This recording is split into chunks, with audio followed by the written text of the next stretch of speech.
Welcome to my channel. இன்னைக்கு நம்ம பார்க்க போறது என்ன அப்படின்னா ஒரு சூப்பரான கேக் ரெசிபி தாங்க. என்ன கேக்கா அப்படின்னு கேக்குறீங்க, பாருங்க நல்லா தெரியும்.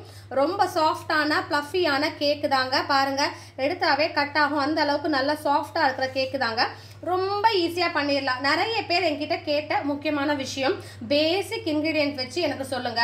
எங்க வீட்டில் அவன் கிடையாது, அதுவும் இல்லாம பேக்கிங் பவுடர் இல்லாம பேக்கிங் சோடா இல்லாம நான் கேக் பண்ணணும், எப்படி பண்ணணும் சொல்லுங்க. நிறைய பேர் கேட்டிருந்தாங்க. ஸோ அவங்களுக்கான கேக் ரெசிபி தான் இன்னைக்கு நம்ம வந்து பார்க்க போறதுங்க. இதுல என்னென்ன ஆட் பண்ண வேண்டாம் அப்படின்றது நான் ஃபர்ஸ்ட் சொல்லிடுறேன். பேக்கிங் பவுடர் வேண்டாம், பேக்கிங் சோடா வேண்டாம், எக் வேண்டாம், அவன் வேண்டாம், குக்கர் வேண்டாம். இது எதுவுமே இல்லாம மூணே பொருள், ஜஸ்ட் 3 இன்கிரீடியன்ட்ஸ். அதை வச்சு ஒரு சாஃப்டான பிளஃபியான ஈஸி கேக் தான் இன்னைக்கு நம்ம பார்க்க போறோங்க. பாருங்க எந்த அளவுக்கு சாஃப்டா இருக்கு அப்படின்ட்டு, நல்லா இருக்கு. ஃபுல்லாவே இந்த திக்னஸ் தெரியுது பாத்தீங்களா, அழகா லேயர் கேக் மாதிரியே இருக்கு. டர்ன் பண்ணியும் காமிச்சிருக்கேன் பாருங்க இந்த இடத்துல எப்படி இருக்கு அப்படின்ட்டு. கேக் அவ்வளோ சூப்பரா இருக்கு, அருமையா நம்ம திருப்பி போடலாம். அந்த அளவுக்கு சாஃப்டான ஸ்பாஞ்சியான கேக் தாங்க. ரொம்ப ஈஸியா சட்டுன்னு வீட்டில் இருக்க பேசிக் பொருளை வச்சுதாங்க இன்னைக்கு நம்ம பார்க்க போறோம். வாங்க இந்த கேக் எப்படி பண்ணுது வீடியோக்குள்ள போய் பார்க்கலாம். ஒரு மிக்ஸி ஜாரில் பார்த்தீங்கன்னா பிஸ்கெட்ஸ் எடுத்துக்கோங்க.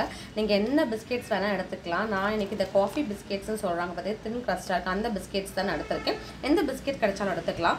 இதை ட்ரை மிக்ஸி ஜாரில் நல்லா ஃபைன் பவுடராக பண்ணிக்கோங்க. பண்ணிவிட்டு உங்களுக்கு நான் காட்டுறேன். மிக்ஸி ஜாரில் நல்லா ஃபைன் பவுடராக வந்து ரன் பண்ணி எடுத்துட்டேங்க. பாருங்கள், இப்போ இது ஃபஸ்ட்டு ஒரு பவுலில் நம்ம மாற்றிடலாங்க. இப்போது ஒரு கடாய் எடுத்துக்கோங்க. அந்த கடாயில் பார்த்தீங்க அப்படின்னா சால்ட் ஆட் பண்ணியிருக்கேன். என்ன சால்ட் அப்படின்னா தூள் உப்பு தாங்க. இது வந்து பேக்கிங்க்கு மட்டும் நம்ம யூஸ் பண்ணுறோம். நம்ம வீட்டில் ரெகுலராக என்ன உப்பு யூஸ் பண்ணுறோமோ அந்த உப்பு நம்ம பேக்கிங் எடுத்துக்கலாம். ஒன்ஸ் நீங்கள் பேக் பண்ண ஆரம்பிச்சிட்டிங்க அப்படின்னா அந்த உப்பு திருப்பி நம்ம ரீயூஸ் பண்ணக்கூடாது சமையலுக்கு. ஆனால் திருப்பி பேக்கிங்க்கு நம்ம யூஸ் பண்ணிகிட்டே இருக்கலாங்க. ஸோ இந்த சாப்பாட்டுக்கு நீங்கள் திருப்பி இந்த உப்பு எடுத்து யூஸ் பண்ணிக்கக்கூடாது. இந்த உப்பு தனியாக யூஸ் பண்ணிவிட்டு ஒரு பாட்டிலில் போட்டு வச்சுட்டு நீங்கள் திருப்பி பேக் பண்ணுறப்ப எடுத்துக்கலாங்க. அந்த மாதிரி நான் வச்சுருக்கேன் செப்பரேட்டாக நம்ம தூள் உப்பு. அந்த உப்பு தான் அதில் வச்சுருக்கேன். ஒரு கடாய் ஹீட் ஆனதுக்கப்புறம் இந்த உப்பை போட்டுட்டு இதுக்கு மேலே ஒரு சின்ன கிண்ணம் மாதிரி வச்சுருக்கேன். அந்த கிண்ணம் வந்து பேஸை விட கொஞ்சம் மேலே இருக்கணும். அப்போ தான் நம்ம அந்த கேக் ட்ரே வச்சா நமக்கு கரெக்டாக இருக்குங்க. ஸோ இது ஒரு 10 நிமிஷம் நம்ம வந்துட்டு லிட்டு வச்சு மூடி மீடியம் ஃப்ளேம்லேயே நம்ம வந்து ப்ரீஹீட் பண்ணி வச்சுக்கலாங்க. அப்போ தான் கரெக்டாக இருக்கும் நமக்கு. இப்போ எதில் கேக் ஊற்ற போகிறோம் அப்படின்னா ஒரு நார்மலான தட்டு எடுத்துக்கோங்க. அந்த தட்டில் நெய் ஃபுல்லாக தடவிக்கோங்க. தடவிட்டு மேலே வந்து மைதா பவுடர் லேட்டாக டஸ்டிங் பண்ணி எடுத்துக்கோங்க. அந்த மாதிரி நமக்கு இருந்தால் போதும். அப்போ தான் நமக்கு கீழே வந்து கேக் வந்து ஒட்டாமல் அழகாக நமக்கு வருங்க. அந்த பர்பஸ் கோசம் தான் நாம் இதை மாதிரி பண்ணி வச்சுருக்கோங்க. இப்போது நம்ம அந்த ரெடி பண்ணி வச்சுருக்க பவுடர் ஒரு பவுலில் மாற்றிக்கலாங்க. இப்போ இதுக்கு நம்ம ஆட் பண்ண போகிற முக்கியமான விஷயம் பார்த்தீங்க அப்படின்னா பால் எப்படி இருக்கணும் அப்படின்னா காய்ச்சி ஆற வச்ச நார்மலான பால் இருக்கணும். நமக்கு ரொம்ப சூடாலாம் ஊற்றக்கூடாது. ஸோ நம்ம காய்ச்சிட்டு ஆறினதுக்கப்புறம் இருக்க பாலை கொஞ்சம் கொஞ்சமாக விட்டதை நம்ம இதில் கலக்க போகிறோம். ஸோ இதில் மெஷர்மெண்ட் கிடையாது. நம்ம வந்து இந்த கரெக்டான மாவு தோசை மாவு கன்சிஸ்டன்சி வர அளவுக்கு நம்ம கலக்கணும். ஸோ அதனால் கொஞ்சமாக மாவு விட்டு கலந்திங்கன்னா இந்த கன்சிஸ்டன்சி நமக்கு வந்தால் போதும். இந்த கன்சிஸ்டன்சி கரெக்டான கன்சிஸ்டன்சிங்க. இதுக்கு அதிகமாக நீங்கள் வந்துட்டு பால் ஊற்றிட்டீங்க அப்படின்னா கொஞ்சம் பிஸ்கட் தனியாக எடுத்து வச்சு திருப்பி ரன் பண்ணி நீங்கள் ஆட் பண்ணிக்கலாம். ஆனால் இதுதான் திக்காக, இந்த அளவுக்கு திக்காக இருந்தால் தான் நம்ம முக்கியமான இன்கிரிடியன்ட் எடுத்து ஆட் பண்ண போகிறோம். அது பார்த்தீங்கன்னா ஈனோ. ஸோ நீங்கள் ஈனோ என்ன ஃப்ளேவர்ஸ் கிடைச்சாலும் நீங்கள் வந்து எடுத்து யூஸ் பண்ணிக்கலாம். ஒரு 1/4 பேக்கெட் எடுத்து நீங்கள் இதில் ஆட் பண்ண போகிறோங்க. ஸோ ஒன்ஸ் நீங்கள் ஈனோ ஆட் பண்ணிட்டீங்க அப்படின்னா ஒரு 2 மிக்ஸ் கொடுத்துட்டு உடனே நம்ம வந்துட்டு கேஸில் வைக்கிற மாதிரி ஆகிடும். ஸோ இதை கலக்கிட்டு கீழே ரொம்ப நேரம் வச்சுட்டு அதுக்கப்புறம் நீங்கள் கேஸில் கொடுக்கக்கூடாது. ஸோ நான் இதுக்கு 1/4 பேக்கெட் ஈனோ தான் ஆட் பண்ணுறேன். நீங்கள் எந்த ஃப்ளேவர் கிடைச்சாலும் எடுத்து நீங்கள் ஆட் பண்ணிக்கலாங்க. ஸோ ஈனோவை போட்டு நல்லா நீங்கள் இந்த தட்டில் மிக்ஸ் பண்ணிவிட்டு தட்டில் அதுக்கப்புறம் உடனே நம்ம ஊற்றிடணுங்க. டிலே பண்ணவே கூடாது, அது ரொம்ப முக்கியம் நமக்கு. பாருங்கள், ஈனோ ஆட் பண்ணிட்டேன். இப்போது நல்லா ஒரு மிக்ஸ் கொடுத்துக்கலாம். நம்ம ரொம்ப கொஞ்சம் கலந்தாவே நல்லா பதிக்குன்னா நுர வர ஆரம்பிச்சிச்சு. கலந்த உடனே இந்த மாதிரி நுர வந்துடும். நுரைச்சி வந்த உடனே நம்ம உடனே என்ன பண்ணிடலாம் அப்படின்னா பிளேட்டுக்கு முதல்ல மாற்றிடலாங்க. நம்ம பிளேட் ரெடியாக வச்சுட்டு இந்த பிளேட்டில் ஊற்றிடலாம். நம்ம இப்போது பிளேட்டில் ஊற்றிட்டு நம்ம என்ன பண்ண போகிறோம் அப்படின்னா கரெக்டாக செட்டில் ஆகணும், மேலே கீழே இருக்கக்கூடாது. ஸோ பிளேட் லைட்டாக தட்டி விட்டீங்க அப்படின்னா நல்லா தட்டி விடுறப்ப மேலும் கீழே இல்லாமல் சரி சமமாக நமக்கு இருக்கும். ஸோ நம்ம வந்து ஈவனாக வந்து ஸ்ப்ரெட் ஆகிடும்.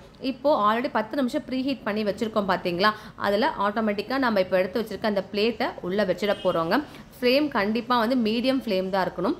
இது குக் பண்ணுற டைம் பார்த்தீங்க அப்படின்னா 30லேருந்து 45 நிமிஷம் ஆகுங்க. ஃப்ளேம் ஒரே மாதிரி வைங்க. 30 நிமிஷம் வைக்கிறப்ப மேலே ஒரு லிட்டு போட்டு தான் மூடி வைக்கணுங்க. லிட்டு போட்டு மூடி வைக்கிறதா காற்று புகாமல் இருக்கும். அதுக்கப்புறம் உங்களுக்கு நல்லா வந்து குக்கிங் வந்து அழகாக நடக்கும். பேக் சூப்பராக இருக்கும். நமக்கு இதுக்கோசம் அவன் வேண்டாம், குக்கர் வேண்டாம், வெறும் ஒரு கடாயிலே நம்ம வந்து கேக் பண்ணிடலாங்க. 30 நிமிஷம் நல்லா வந்து நமக்கு குக் ஆகட்டுங்க. அதுக்கப்புறம் உங்களுக்கு நான் அதை அழகாக எடுத்து காட்டுறேன். அப்போ தான் உங்களுக்கு தெரியும் எந்த அளவுக்கு வந்து அது வெந்து வந்திருக்கு அப்படின்றது.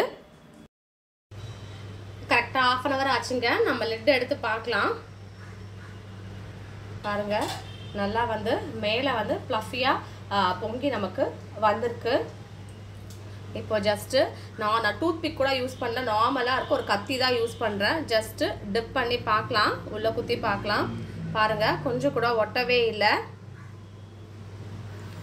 ஒரு ஜஸ்ட்டு ஒரு 5 minutes இருந்தால் போதுங்க, நம்ம அழகாக ஆஃப் பண்ணி எடுத்துடலாம். சரிங்களா? ஒரு எக்ஸாக்டாக 5 minutes பாருங்கள், 4-5 இடத்துல விடுறேன் நான்.